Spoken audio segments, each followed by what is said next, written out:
to practice and develop the jhanas, you do not need the detailed description and definition from the Pali texts. All you need are the three main qualities or attributes associated with jhana, which I discussed in a previous session. Those are the ekaggata, that's the one-pointedness or unification of mind, the steady undistractedness, the self-sustaining nature of jhana, in which there is no sense of any effort or intention, any sense of anything you're doing to maintain that meditative state. It sustains on its own. And the heightened perception, clarity, or awareness. In this session, I am going to go through the definition and the detailed descriptions in the texts. You don't have to do that if you're not interested. You won't lose anything, but it can help explain the range of ways, help us understand the range of ways in which jhana is taught and experienced. For the jhana definitions, I will be using my own translations. There are many translations, and sometimes people will make stylistic choices. I tried to stay as close as possible to the literal meaning of the terms. For the explanatory detail, there are some similes that are used to further explain the nature of jhana and how to get into jhana. And for those, I used other translations. Let me begin with the definition of the first jhana. Quite secluded from sensual pleasures, secluded from unwholesome states, you enter and abide in the first jhana, which is characterized by rapture and pleasure born of seclusion and accompanied by thought and examination. Well, what this is telling us is that the first jhana is some kind of meditative state that has rapture and pleasure. That's Piti and Sukha. And it's accompanied by thought and examination. That's the Vitakka and Vicara.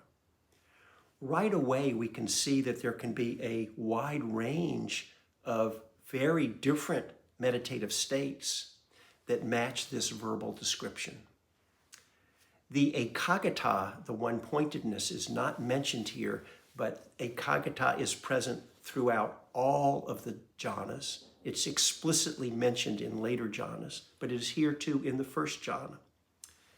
So let me go back to the beginning of this definition. It begins by saying secluded from sensual pleasures. That simply means setting up the conditions that are supportive for meditation. Whether you're on a meditation retreat or at home in your daily life practice, you do the best you can. We can't always make perfect conditions, but you do the best you can to remove distractions, any kind of hindrances, just to support the mind to steady more easily. And you're secluded from unwholesome states.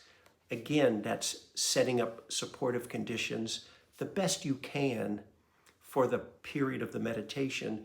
Can we let go of any things that have our minds stirred up, any grasping or clinging, any aversion, any kind of difficulties like that? And then it doesn't tell us how, but we enter and abide in this first jhana. And so rapture and pleasure that was born of the seclusion is just emphasizing that it came out of setting up supportive conditions.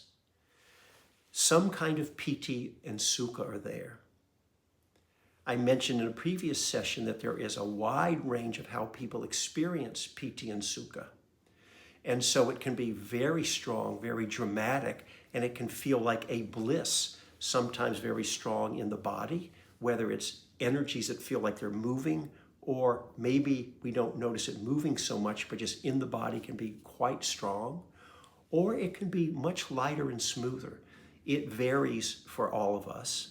Sometimes people will hear the term bliss and feel like, oh, I'm supposed to have some very intense, blissful experience. But it's not like that. In fact, probably most people have a lighter, smoother experience of Piti. It doesn't matter, it's how is it for you? So there's these pleasant experiences, Piti and Sukha.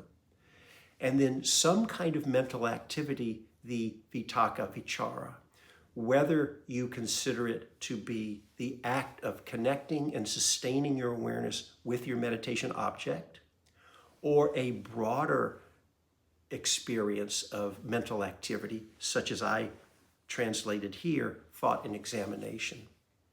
So depending on the jhana, there can be some verbal activity. It's probably pretty light, but some kind of thinking can be present. So again, a wide range of experiences. The commonality for them all is the ekaggata, the one-pointedness or unification of mind, the self-sustaining quality, and the heightened perception. And within that, there can be a range of mental activity and how we experience Piti and Sukha. I'd like to just add in the jhana simile, which can help fill out the meaning. In about half the places in the texts where the jhana definition is given, it's just that one sentence. But in about half the places, it's accompanied by a simile. So here's the simile for the first jhana. You make that Piti and Sukha drench, steep, fill, and pervade your whole body. So there's no part of your whole body unpervaded by that Piti and Sukha. Just as a skilled bathman or bathman's apprentice heaps bath powder in a metal basin and sprinkling it with water kneads it until the moisture wets the ball of powder and pervades it inside and out. So too, the meditator makes the rapture and pleasure born of seclusion drench, steep, fill, and pervade the whole body.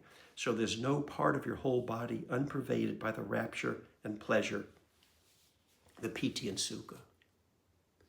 So you can see here, first it's giving us an idea of how to enter jhana. You make, so there's some effort involved here, that Piti and Sukha pervade the entire body. This will be explained more detail in the meditation practice section of this course.